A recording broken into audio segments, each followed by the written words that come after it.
25 minute की घड़ी अभी भी टिकी हुई है और मैं फिर कह रहा हूँ 25 मिनट। यह शब्द बार बार दोहराना तुम्हारे लिए चेतावनी नहीं, सतर्कता की चिंगारी है। यह चिंगारी उस आग की तरह है जो अंधेरे में सही दिशा दिखाती है। वह आग जो सिर्फ रोशनी नहीं देती बल्कि मार्ग दिखाती, रक्षा करती और बुलावा सुनाती है। अब जो शब्द तुम सुन रहे हो वे केवल शब्द नहीं, वे एक कार्यवाही का आरंभ हैं। वे तुम्हारे बेटे के लिए हैं, उसकी आत्मा के लिए, उसकी नियति के लिए। तुम्हारी भूमिका अब केवल माता पिता की पारंपरिक भूमिका से आगे है। यह एक आध्यात्मिक रक्षक बनने की भूमिका है, एक आवाज, एक ढाल जो उसके और अंधेरे के बीच खड़ी होगी। तुम सोचोगे क्या सब सच इतना अचानक बदल सकता है? हाँ, जीवन के कोण ऐसे होते हैं जहां एक छोटी सी घटना, एक निर्णय, एक बातचीत, एक कॉल सब बदल देते हैं।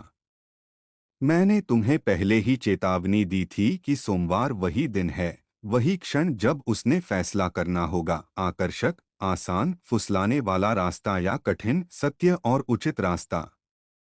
शत्रु वही है जो आकर्षक बनकर आता है। वह चमकदार परदेशी चीजें लाकर लुभाता है, रास्ते दिखाता है जो शीघ्र फल देती प्रतीत होती हैं। पर वह फल जहर भरा होता है। वह असल में तुम्हारे बेटे की आत्मा से ऊर्जा चुराने की कोशिश करता है। याद रखो, जब तुमने पहली बार उसे अपनी बाहों में लिया था, उसका नन्हासा हंसता हुआ चेहरा, उसकी आंखों की जिज्ञासा, उसकी छोटी उंगलियां तुम्हारी उंगलियों में लिपटी हुई। तुमने उसी समय से उसकी सुरक्षा के लिए आंसू बहाए थे, रातों में उसकी अच्छी परवरिश और मार्गदर्शन के लिए प्रार्थना की थी। उन रातों की दुआओं का वेतन अब आ रहा है, पर उसे पाने के लिए तुम्हें सक्रिय होना होगा। प्रार्थना सिर्फ इच्छा नहीं, वह शक्ति है जिसने पहले ही उसके चारों ओर एक घेराबंदी बना दी है। पर वह घेराबंदी तभी पूरी तरह काबिले इस्तेमाल बनेगी जब तुम उसे अपनी जागरूकता, अपनी आवाज और अपने कर्मों से सशक्त करोगे। उसके चारों ओर जो संकेत मंडरा रहे हैं, कुछ छोटे, कुछ अस्पष्ट, उन पर तुम्हारा ध्यान चाहिए। उसने हाल में अनसुलझे सवालों को अपने भीतर रखा है। वह चुप रहने लगा है, उसकी हंसी में हल्की सी खलिश है, उसकी नींद में टूटन है, कभी कभी वह अचानक से अकेला रहना पसंद करता है। ये छोटे छोटे संकेत असल में उसके भीतर की लड़ाई के घोष हैं। वे कहते हैं, मैं भ्रमित हूँ, मैं निर्णय की कगार पर हूँ, मैं किसी चीज को समझ नहीं पा रहा। तुम्हें अब वह आंखें पढ़नी होंगी जो शब्द नहीं कहती। तुमने ध्यान दिया होगा कि वह किन लोगों के साथ है, किनमें उसकी मुस्कान अधिक दिखती है और किनमें नहीं। उसकी बातचीत में यदि कोई टोन धीरे धीरे बदल रहा है, ध्यान रखना। किसी छोटी सी बात पर वह असामान्य रूप से भड़क रहा हो या अचानक बहुत शांत हो जाना, ये सब संकेत हैं कि कोई बाहरी प्रभाव उसकी आत्मा में प्रविष्ट हो रहा है। मैंने तुम्हें पहले भी बताया कि देवदूत उसके पास हैं, वे उसके चारों ओर मंडरा रहे हैं। पर देवदूत तब तक पूरी तरह सक्रिय नहीं हो सकते जब तक तुम अपनी सहमति नहीं देते। यह साझेदारी का सिद्धांत है। स्वर्ग तुम्हारे साथ काम करता है, पर वह तुम्हारे संकेतों और तुम्हारी कर्मक्ति पर भी निर्भर है। तुम्हारी चुप्पी देवदूतों को रोकती नहीं, पर तुम्हारी सक्रिय घोषणा उन्हें बुलाती है, उन्हें प्रभारी बनाती है। इसलिए अब उठो और घोषणा करो, उसके लिए जीवन की अच्छी चीजें बोलो। वह सुरक्षित है, वह सही निर्णय करेगा, उसके रास्ते में केवल सच्चे अवसर ही आएंगे। हर ऐसा शब्द जैसे तुम्हारी आत्मा की तलवार हो जो अंधेरे की चालों को काट देगी। सोमवार आने वाला है और उसी पर स्थित वह क्षण जब सामने एक प्रस्ताव आएगा, वह मोहक लगेगा, उत्साह भरा होगा। किसी तरह वह उसकी अनदेखी कमजोरी पर निशाना साधेगा, उसके असुरक्षा, उसके घबराहट और उसके जल्दबाजी के पलों पर। यह प्रस्ताव एक नौकरी का प्रस्ताव हो सकता है, एक रिश्ता जो अचानक गहरा दिखे, एक यात्रा का निमंत्रण या कोई छोटा सा मुफ्त मौका, पर असलियत में वह जाल होगा। तुम इसे पहचानने के लिए तैयार रहो। कैसे पहचानेगा? उसकी प्रतिक्रिया में अचानक अत्यधिक उत्साह, बिना परख लिए निर्णय या किसी तरह की चुप्पी जब तुम उससे मशविरा करोगे, ये लाल झंडे हैं। उस पल तुम्हें उसे न केवल समझाना है, बल्कि उसे रोशन भी करना है, उसे दिखाना है कि हर चमकता सोना नहीं होता, हर प्रस्ताव के पीछे परीक्षण भी छिपा होता है। तुम्हें उसे अकेले नहीं छोड़ना है। उसकी बातों का वह हिस्सा सुनो जो वह कहता नहीं, उसकी सांसों का स्तर, उसकी आंखों की चमक, उसका शरीर भाषा। तुम माता पिता के रूप में उसकी प्राथमिक सुरक्षा हो, पर आध्यात्मिक रूप से तुम्हें उसे ढाल बनना होगा। फिर भी यह सब व्यवहारिक तरीके से भी किया जा सकता है। अगर उसे कोई मिलने की बात कहे, पहले उससे पूछो, वह क्यों? किसका साथ? क्या शर्तें हैं? अगर उसे कोई फ्री टूर दिया जा रहा है, तो उसके पीछे की सच्चाई जानो। प्रश्न पूछना नहीं है कि तुम उसका अधिकार छीन रहे हो, बल्कि यह जांच है कि क्या प्रस्ताव उसकी आत्मा को बनाए रखना चाहता है या उसे कहीं और ले जाना चाहता है। इसलिए 25 मिनट उल्टी गिनती चल रही है। यह प्रतीक है, न कि मात्र समय की सीमा। यह आंतरिक तैयारी का समय है। उस समय के भीतर तुम अपने मन को शांत करके, केंद्रित होकर उसकी रक्षा के लिए बोलो।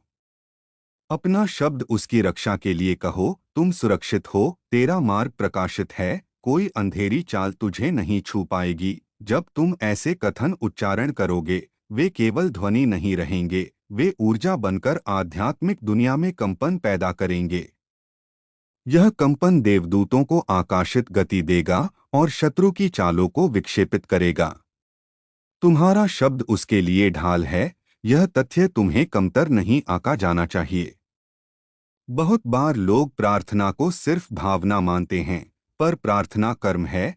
यह आध्यात्मिक क्षेत्र में वास्तविक परिणाम पैदा करती है।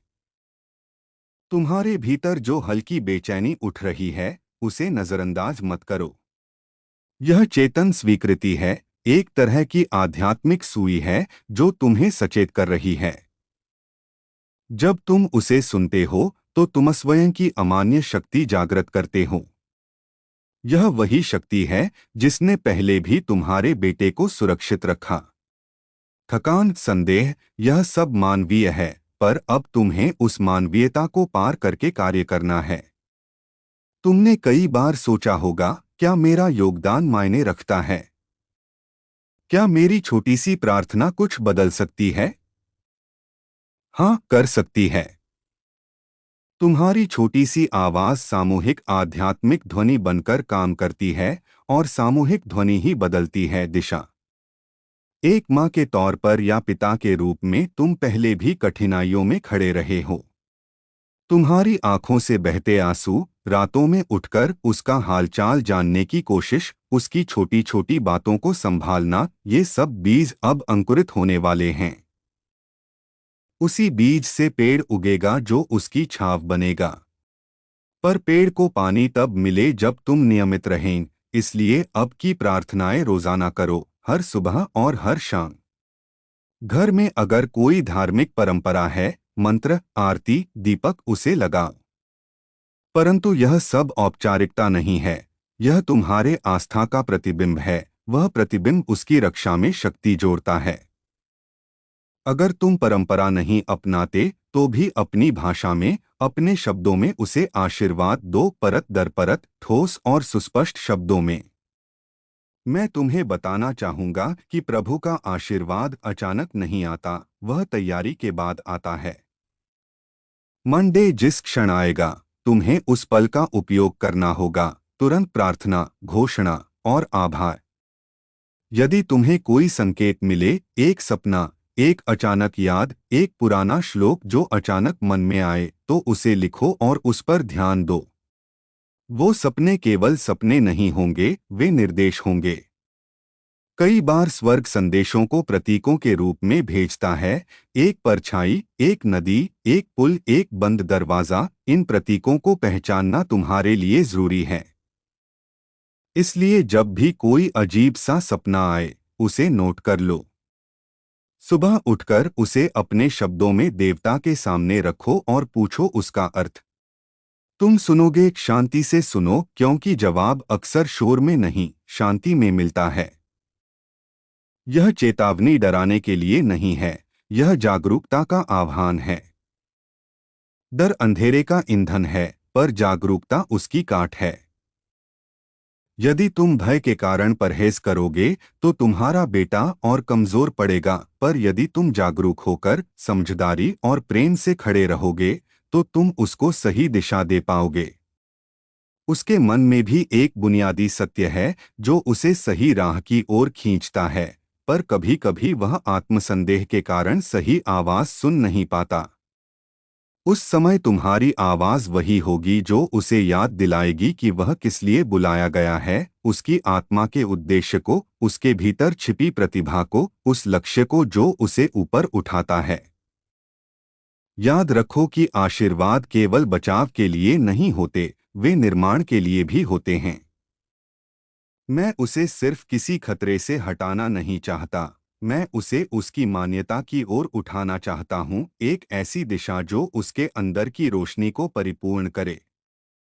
तुम्हारी प्रार्थनाओं से वह सुदृढ़ होगा, उसे सही लोगों का सामना होगा, अवसर सही समय पर आएंगे।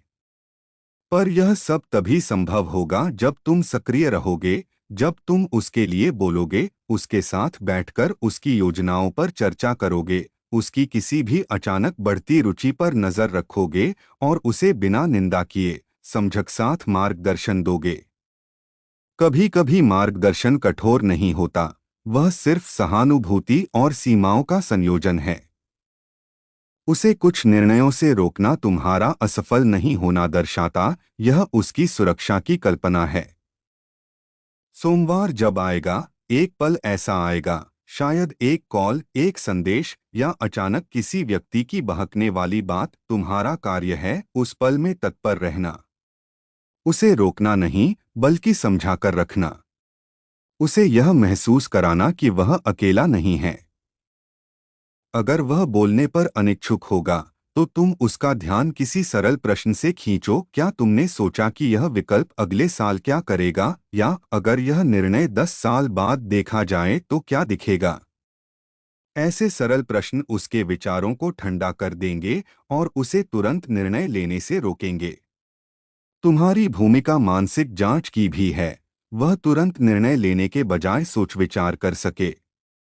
और जब वह सोचने लगेगा तो उसकी सोच में मैं, महादेव और देवदूत काम करेंगे। वे तब सक्रिय होंगे जब तुम उन्हें बुलाओगे, तुम्हारी आवाज ही उनका निमंत्रण है। इसलिए उसे बस एहसास दिलाओ कि निर्णय लेने से पहले समीक्षा जरूरी है। यदि जरूरत पड़े तो उस व्यक्ति या अवसर के बारे में सूचना इकट्ठा करो, उसकी पृष्ठभूमि जांचो, उसके साथ जज्बात में आकर निर्णय मत लेने दो। कई बार अंधेरे का उपाय तेज भावनाओं के उपयोग से किया जाता है, अचानक उत्साह, तीव्र प्रशंसा, ताकि वह व्यक्ति कठोर विचार करने की क्षमता खो दे। तुम उसे शांत रखो, उसके साथ योजनाएं बनाओ, उसे उसकी दीर्घकालिक महत्वाकांक्षा याद दिलाओ, उसे दिखाओ कि उसका असल रास्ता क्या है। यह रिकॉर्ड रखना मत भूलो कि हर जंग में बुद्धि की जरूरत होती है। तुम्हारा शब्द उसकी आध्यात्मिक ढाल है, पर बुद्धि उसका वास्तविक मार्गदर्शक है। प्रेम और सीमा, ये दो चीजें तुम्हें साथ लेकर चलनी होंगी। प्रेम से तुम उसकी आत्मा को ऊंचा उठाओगे, सीमा से तुम उसे फंदों से बचाओगे। जब भी वह किसी नए व्यक्ति से जुड़ना चाहे, पहले उसकी पृष्ठभूमि जानो। जब भी कोई अवसर उसे तत्काल फैसले के लिए बोले, तुम उसे शांत करके पूछो, क्या यह तू अब भी अगले साल पर गर्व करेगा। ऐसा करके तुम उसे अंधेरे चालों से बचाओगे। अब मैं तुम्हें एक छोटा सा अभ्यास देना चाहता हूँ, जिसे तुम 25 मिनट में कर सकते हो और जो उसके लिए आध्यात्मिक ढाल बनेगा। पहले 5 मिनट बेहद शांत होकर अपनी आंखें बंद करो। धीरे धीरे सांस लो और बाहरी कलकल को चुप करना सीखो। अगले 7 मिनट उसके लिए स्पष्ट सशक्त शब्दों में प्रार्थनाएं बोलो। उसके जीवन में सत्य और सच्चाई विजयी हो, उसकी आत्मा की रोशनी मजबूत हो, कोई भी चाल उसे भटका न सके। अपने शब्दों में दृढ़ता रखो, जैसे तुम सच्चाई का उद्घोष कर रहे हो। अगले 5 मिनट उसके लिए मानसिक रूप से इमेजिन करो कि वह सुरक्षित है। उसे देखकर उसका चेहरा खुश और स्थिर है, उसकी आंखों में आत्मविश्वास है। आखिरी 3 मिनट धन्यवाद ज्ञापन करो। हर कार्य का अंत आभार से करो। आभार वह धातु है जो आशीर्वादों को स्थिर करता है। यह अभ्यास सिर्फ धार्मिक औपचारिकता नहीं, यह आध्यात्मिक तकनीक है। यह तुम्हारे भीतर और उसके चारों ओर ऊर्जा को पुनर्गठित करता है। और जब तुम नियमित रूप से ऐसा करोगे, हर सुबह हर शाम, तब धीरे धीरे उसकी आत्मा को दृढ़ता मिलेगी और अंधेरे की चालें विफल होती जाएंगी। यह प्रक्रिया समय ले सकती है, पर सोमवार जैसा निर्णायक पल उसी संग्रहित शक्ति का फल दिखाएगा। अब सुनो, जब सोमवार का क्षण आएगा और तुम देखोगे कि एक छोटी सी सुनामी जैसी बात उसके पास आई है, तब उसका पहला कदम रोकना होगा, बिना दंडित किए, केवल प्रश्न पूछकर और विचार कराने से। अगर वह कहे कि वह खुद निर्णय ले सकता है, तब भी शांत रहो और उसके पिछली सफलताओं का हवाला दो। वे सफलताएं उसकी अवधारणा को याद दिलाएंगी कि किस तरह सही चुनाव करते समय उसे लाभ मिला है। कभी कभी लोगों को सिर्फ यह याद दिलाने की जरूरत होती है कि उन्होंने पहले भी सही रास्ता चुना था और आज भी वे वैसा ही कर सकते हैं। इसके साथ ही अपने आसपास समर्थन व्यवस्था तैयार करो। परिवार, मित्र, कोई आध्यात्मिक मार्गदर्शक, ऐसे लोगों को बताओ कि तुम सतर्क हो और उनसे भी विनम्रता से अनुरोध करो कि वे भी उसकी निगरानी रखें। अकेले रहना जोखिम होता है, समूह की निगरानी सहारा देती है। पर यह सब निर्णय उसे शर्मिंदा किए बिना करना होगा। उसका आत्मसम्मान बना रहे, तभी वह तुम्हारे साथ खुलेगा। उसे समझाओ कि यह सब प्रेम से है, जबरदस्ती नहीं है। जब प्रेम के साथ सीमा जुड़ी हो, तब व्यक्ति आभारी होता है, विरोधी नहीं। और यदि वह किसी तरह गलती कर भी बैठता है, डरो मत। त्रुटियां सीखने का हिस्सा हैं। पर हमारा उद्देश्य उन्हें इतनी दिशा देना है कि वे छोटी रहे और आत्मा को गहरा चोट न पहुंचाएं। यदि गलती बड़ी हो जाए, फिर भी तुम अपने शब्दों से उसे संभाल सकते हो। तुम्हारी धैर्य और निरंतरता उसकी वापसी के मार्ग होंगे। उसके लिए जुनून और आशा की भावना बनाए रखो, क्योंकि आशा वह तारा है जो अंधेरे में भी रास्ता दिखाती है। तुम्हारी आशा उसे उठाएगी, तुम्हारी निराशा उसे डुबो देगी। इसलिए अपने मन में आशा जगाए रखो। समाप्त करते हुए मैं यह फिर दोहराता हूँ, यह संदेश भय के लिए नहीं, सतर्कता, प्रेम और सक्रियता के लिए है। 25 मिनट की उल्टी गिनती तुम्हें चेताती है, पर यह उल्टी गिनती एक अवसर भी है तुरंत कार्रवाई करने का, उसके लिए बोलने का और उसे आध्यात्मिक रूप से ढांकने का। तुम एक साधारण माता पिता नहीं हो, तुम उसके भाग्य का सक्रिय रखवाला हो। तुम्हारी प्रार्थनाएं, तुम्हारी आवाज, तुम्हारा शब्द, यह सब उसकी रक्षा की दीवार बन सकते हैं। और जब तुम उसके लिए मजबूत होगे, तो स्वर्ग और भी अधिक दृढ़ता से उसके साथ खड़ा होगा। अब उठो, बोलो और उसकी ओर एक ऐसी रक्षा बनकर खड़े हो जो प्रेम में पक्की और दृढ़ हो। उसे अपनी प्रार्थना में ले आओ। उसे अपने शब्दों से घेर लो। और फिर जब सोमवार आए, तो उसके लिए वही करो जो सच्चे रक्षकों का काम होता है, तन, मन और वाणी से उसकी रक्षा करना। उसने अब तक जो दर्द और भ्रम झेला है, वह धीरे धीरे सुधरेगा। उसकी आत्मा फिर से अपनी पहचान पाएगी, उसके प्रारंभिक सपने जागृत होंगे और वह फिर से उस बुलावे की ओर बढ़ेगा जिसे मैंने उसके भीतर रखा है। यह मार्ग सरल नहीं होगा, पर तुम्हारे साथ होने पर वह संभव है। तुम तैयार हो क्योंकि तुम्हारा प्रेम ही उसकी